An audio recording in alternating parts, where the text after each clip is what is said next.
Hey guys, just another quick little video for some long division. We're doing double-digit divisors today, which um, makes a little more work and it can be a little more frustrating, but it's still the same steps that we've been doing with divide, multiply, subtract, and bring down. Except now we're doing these two digits here in the divisor into the whole dividend, which can be a little bit tougher. So we're going to treat it just like regular problems that we were doing with the single digit divisors. Okay, 28 cannot go into 1, so I'll put an X there. And 28 can't go into 12 either, so we'll put an X above the 2 as well, since it can't go into 12. All right, so now we have to figure out how many times 28 can go into 120. A good tip to start is I usually start around 5, right? And I try 5. So on the side here, I might do 28 times 5. This is a good starter for me to figure out if I need to go higher or lower. So 8 times 5 is 40. 5 times 2 is 10, plus 4 is 14. Okay, so I get 140, which is definitely too much. So now I need to decide, I definitely need to go lower. So instead of 28 times 5, I might erase all that and say, all right, let's try 28 times 4. Now, I'm erasing here because I am going to run out of space and it's a little difficult. If I was you, I would just leave your work because you might end up needing it again. All right, so I did 28 times 5, so now I'm going to do 28 times 4. All right, make an 8 times 4. 8 times 4 is 32. Carry my 3. 4 times 2 is 8, plus 3 is 11. That gives me 112, so that works. So I'll put my 4 up top. 4 times 28, we said, was 112. Okay, I'll subtract that. Okay, I can't do 0 minus 2, so I got to borrow. That 2 becomes a 1.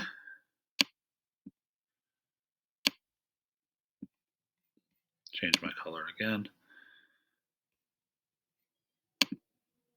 Okay, so we said that 2 becomes a 1, which I'm having trouble drawing. There we go.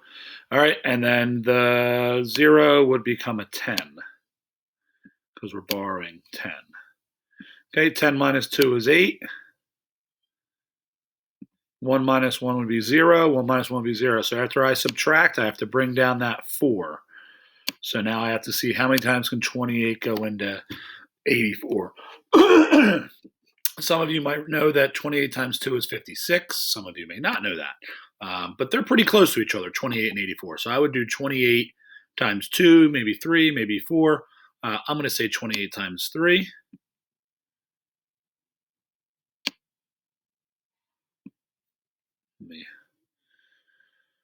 Sorry about the pen not working.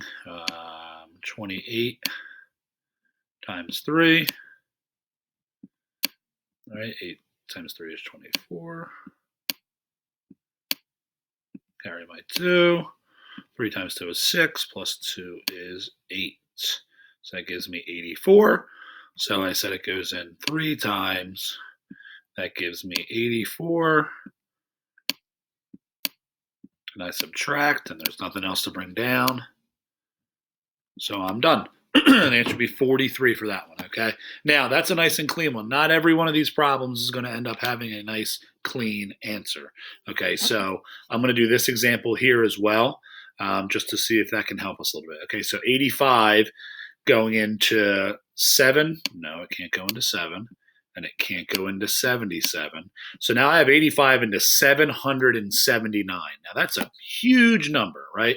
So I would think that 85 can go into 779 a lot of times. All right, more than 5. 5 is like if I'm unsure if it's a big number or a smaller number. So I'm going to guess higher than 5. I'm going to guess 8, okay, because the highest we can go is 9, so I'll try 8. So I'll do 85, and I'll do it right here because my video image is blocking the rest of my room there. So I'll do 85. Of course, the pen stops working, so let me change the pen here. All right. So let's do 85 times 8. Okay, 8 times 5 is 40. Carry my 4. 8 times 8 is 64. Plus 4 is 68. Now, I get 680. Now, a lot of us are like, well, that's really close to 779. I want to try and see if we can get even closer. Okay, so I'm going to try 85 times 9 just to be sure. Because remember, when you're doing this division, you want to make sure you're as close as possible without going over. All right, so I'm doing 85 times 9. 9 times 5 is 45. All right, carry my 4. 8 times 9 is 72, plus 4 is 76, and that gives me 765, which means it can go in 9 times. So make sure you're getting as close as possible, guys, all right? So we said 9 times 85 was 700, and okay, so we're subtracting that 765, all right? 9 minus 5, we're subtracting. 9 minus 5 is 4. 7 minus 6 is 1. And 7 minus 7 is 0. So after I subtract, I bring down the 5. Okay, so now we're dealing with something a little bit easier. 85 going into 145. They're pretty close. So if I'm doing mental math and I say I have 85 and I multiply that by 2, okay, maybe I won't do the mental math. Maybe I'll actually do the 85 times 2. That gives me a 10. 8 times 2 is 16, plus 1 is 17. That would be 170, which would be too much. So it can only go in one time. And I'm going to subtract that 85. All right. Subtract. 5 minus 5 is 0.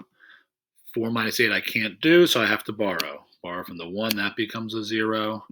And then the 4 becomes a 14. Sometimes I put the 1 there to make it 14.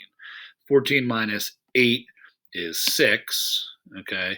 So then we get 60. Is there anything to bring down? No, so 60s are remainder. Now, some of us might be confused and concerned and worried, like, Mr. Max, 60 is a huge remainder. That can't be right. Remember, your remainder just has to be smaller than your divisor. It cannot be equal to your divisor. It cannot be greater than your divisor. If it is, you would want to start over because you must have made a mistake somewhere. Okay, so there's a little more work for these problems, but it's, like I said, the same exact steps as when we were dividing with a one-digit divisor. All right, you guys have any questions? You can feel free to post them in the comments section for today's post. But if I were you, I would try a problem, check it out, see how it works.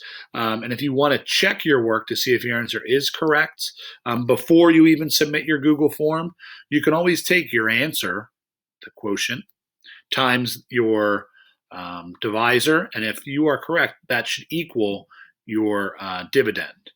And when you have a remainder like this, you would do your quotient times your divisor, and then add on your dividend. And when you do that, add on your remainder. So I'll repeat that. Your quotient times your divisor, add on the remainder, and it should equal your dividend. Okay, if you have questions about that, guys, I'm here, but you can pretty much guarantee that your answer is going to be correct before you even submit your Google form if you check your work with multiplication. All right, take care. Let me know if you have any questions, guys. Miss you.